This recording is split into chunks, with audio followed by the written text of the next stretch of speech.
அதே போல தண்ணி பிரச்சனை அங்கேயும் ஓய மாட்டேங்குது, இங்கேயும் ஓய மாட்டேங்குது. ஒரு பாட்டில்ல தண்ணி கொடுங்கன்னு நான் கேட்டேன். அண்ணன் ஓபிஎஸ் அவர்கள் அதுக்கும் ஒரு தடைய போட்டார். நான் கேட்டேன் நேற்று, ஏன் நான் இல்லமா நான் சும்மா சொன்னேன். பார்த்தா பாதி பேருக்கு பாட்டில் வந்துருச்சு, பாதி பேருக்கு தான் டம்ளர் இருக்குது. முழு பேருக்கும் பாட்டில்ல கொடுத்தீங்கன்னா அது சுகாதாரமாக இருக்கும். அது ஒன்று. இன்னொன்று, மூன்றாவது ஒரு விஷயமாக, எல்லாரும் வெளியே போறோம், வரோம், ஒரு 5-10 மினிட்ஸ் ரெஸ்ட் எடுத்துக்கிறோம். ஆனா இந்த 5 கேமராமேன் மட்டும் நான் பாக்குறேன், நின்ன இடத்துலயே அப்படியே நிக்கிறாங்க. ஒரு இயற்கை உபாதைக்கு ஒரு தண்ணி கூட குடிக்க மாட்டேங்கிறாங்க.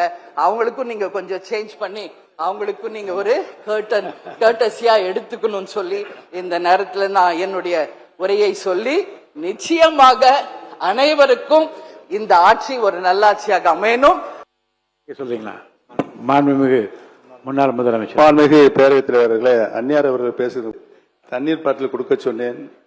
ஓபிஎஸ் அவர்கள் தடை போட்டு விட்டார்கள். நான் தடை போடவில்லை.